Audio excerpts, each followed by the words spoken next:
In the fires of Mount Doom, at the very precipice of victory, Frodo Baggins failed. After carrying the burden of the One Ring across thousands of miles, through shadow and flame, past Nazgul and Spider's lair, through the very gates of Mordor itself, when the moment of triumph finally arrived, when all of Middle-earth hung in the balance, our brave hobbit could not, would not, destroy the ring. But was this truly failure? Or was it something far more profound, a testament to the ring's ultimate power, and perhaps to the very nature of heroism itself? Welcome back to Codex of Kingdoms, where we dive deep into the legendarium of J.R.R. Tolkien to uncover the hidden truths and profound meanings woven throughout Middle-earth's greatest tales. Before we journey into the fires of Mount Doom together, I'm curious, from what corner of our world are you watching today?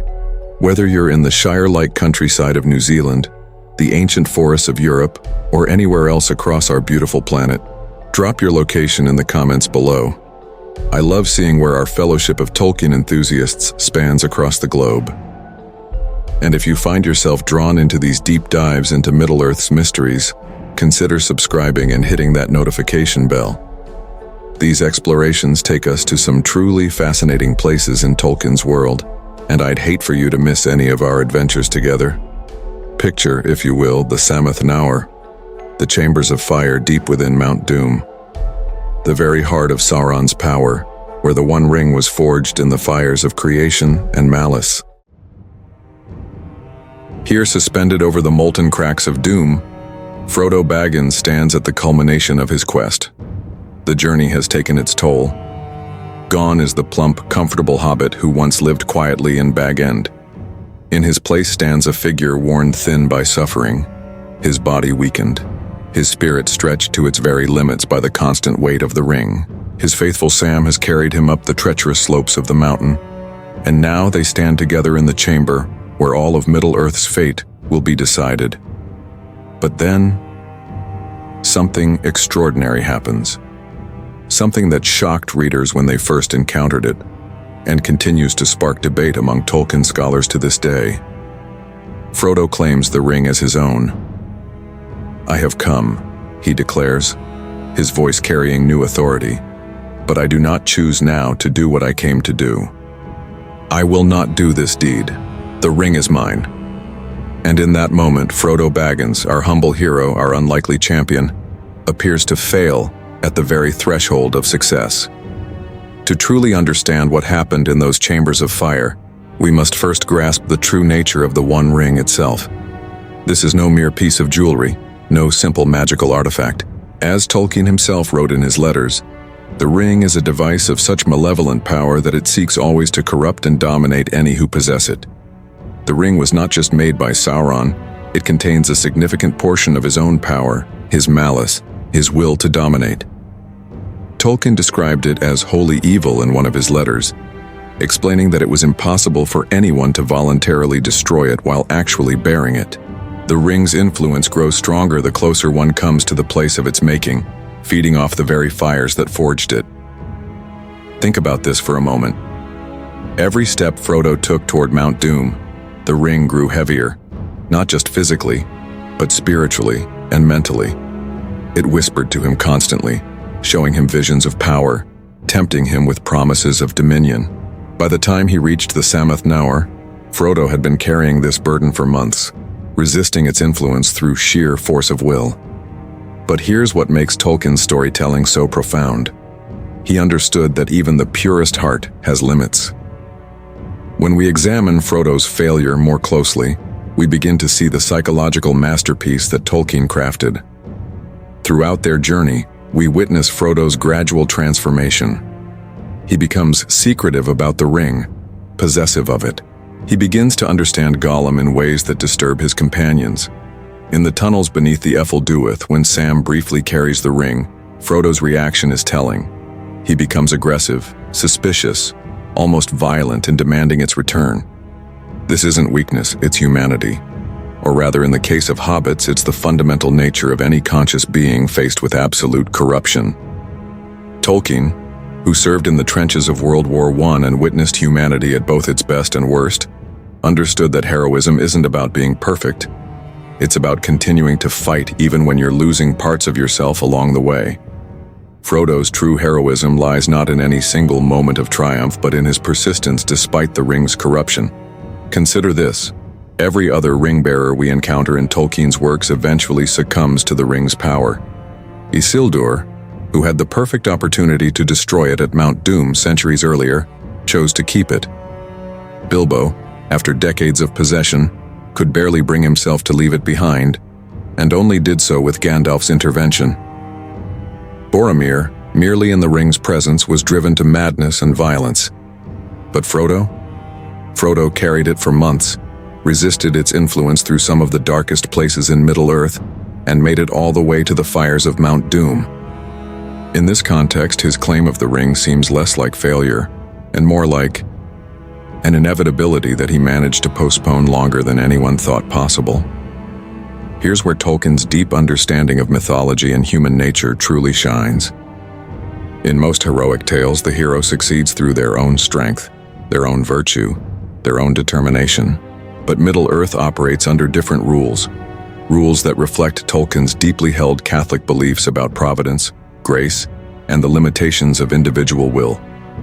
Think about Isildur's failure at Mount Doom centuries before Frodo. Tolkien writes that Isildur was unmanned by the ring, not weakened or corrupted, but fundamentally changed in his very nature as a person.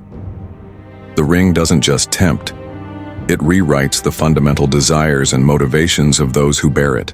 Galadriel, when offered the ring by Frodo, immediately understands what would happen if she took it. In place of a Dark Lord, she says, "You would have a queen, not dark, but beautiful and terrible as the dawn." She passes the test by refusing the ring entirely. But notice, she doesn't take it and then try to destroy it. She's wise enough to know that possession leads inevitably to corruption. Even Gandalf refuses to touch the ring, telling Frodo that through him it would wield a power too great and terrible to imagine. These are beings of incredible wisdom and power, yet they understand their own limitations in the face of the ring's corruption. This makes Frodo's achievement all the more remarkable. He's not a wizard, not an elf lord, not even a king of men. He's a hobbit, one of the little people that Tolkien so loved to write about. And yet he accomplished what none of these greater beings could. He carried the ring to the very place where it could be destroyed. Now we come to one of the most fascinating aspects of Tolkien's storytelling philosophy. Throughout his letters and essays, Tolkien makes it clear that Middle-earth operates under what he calls the music of creation, a divine providence that works through the free will of individuals, not despite it. When Frodo claims the ring in the Sammath Naur, he sets in motion a chain of events that seems almost orchestrated by fate itself. Gollum attacks Frodo, bites off his finger, and in his ecstatic dance of triumph, falls into the lava, destroying both himself and the ring. But here's the crucial detail that many miss. This outcome was only possible because of Frodo's earlier act of mercy. Throughout their journey, Sam repeatedly suggests that they should kill Gollum, that the creature is too dangerous to live. But Frodo, remembering Gandalf's words about pity and mercy, spares Gollum's life again and again. "My heart tells me that Gollum has some part to play yet, for good or ill," Gandalf had said. "Before this is over, the pity of Bilbo may rule the fate of many."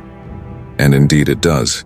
If Frodo had killed Gollum, or if he had never shown mercy to the creature, there would have been no one to take the ring from him in that final moment. The ring would have remained with its new master, and Middle-earth would have fallen into darkness. This is Tolkien's genius. He shows us that Frodo's failure was actually part of a larger tapestry of events, woven together by acts of mercy, providence, and the complex interplay of free will and fate. So we return to our original question: why did Frodo fail at Mount Doom? But perhaps we've been asking the wrong question all along. Maybe the better question is, did Frodo actually fail at all? Consider this interpretation. Frodo's mission was never to destroy the ring through his own will. His mission was to bring the ring to the place where it could be destroyed. And in this, in the truest, deepest sense, he succeeded completely. Tolkien himself seemed to support this reading. In his letters, he wrote that the quest succeeded because of the pity of Bilbo and later Frodo towards Gollum, and that without this mercy, the quest would have been vain. He also noted that at the point of the ring's forging, no one could voluntarily destroy it. Not Frodo, not anyone. This reveals something profound about Tolkien's understanding of heroism. True heroism isn't about being strong enough to overcome any challenge through force of will. True heroism is about persistence in the face of impossible odds, about choosing mercy even when it seems foolish, about carrying your burden as far as you can and trusting that sometimes providence will handle the rest. Frodo didn't fail at Mount Doom. He succeeded in a way that no individual strength could have achieved, through mercy, perseverance, and an understanding that some victories require more than just one person's heroism. In claiming the ring, Frodo paradoxically ensured its destruction. In appearing to fail, he actually succeeded in the most profound way possible.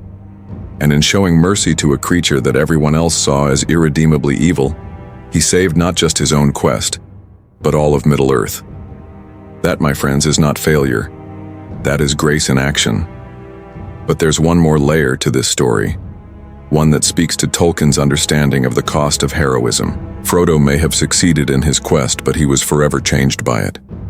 The ring left wounds that could not heal in Middle-earth, which is why he eventually sailed to the Undying Lands. His sacrifice was complete.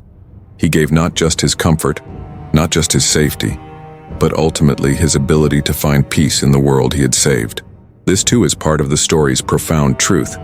Sometimes the greatest victories come at the greatest personal cost, and the truest heroes are those who pay that cost willingly, knowing that others will benefit from their sacrifice. As we step back from the fires of Mount Doom and the chambers where Middle-earth's fate was decided, we see that Frodo's story is ultimately about far more than one hobbit's quest to destroy a ring. It's about the nature of heroism itself, about the power of mercy, about the complex interplay between free will and providence, and about the profound truth that sometimes our greatest victories come through what appears to be failure. If you've enjoyed this deep dive into one of the most complex moments in Tolkien's legendarium, you'll definitely want to check out our playlist on The Hidden Meanings in Middle-earth, where we explore similarly profound moments throughout Tolkien's works. From the tragedy of the kinstrife to the deeper meanings behind the Valar's intervention in Middle-earth's affairs, there's so much more to discover. And speaking of discovery, make sure you're subscribed with notifications on. We're constantly uncovering new layers of meaning in these timeless stories, and I'd hate for you to miss out on any of our adventures together. Your support through likes, shares, and comments helps us create these detailed explorations. And if you're feeling particularly generous, consider checking out our channel membership or merchandise to help support the creation of these videos. The next time someone tells you that Frodo failed at Mount Doom, you can share with them this deeper truth, that in a story where mercy triumphs over strength, where providence works through the choices of the humble, and where true heroism is measured not by perfection, but by perseverance. Frodo Baggins succeeded in the most profound way possible. Until our next journey into the depths of Middle-earth's mysteries, may you find courage in dark places and hope in the most unlikely of heroes. This has been Codex of Kingdoms, and I'll see you in the next adventure, my fellow guardians of Tolkien's timeless legacy.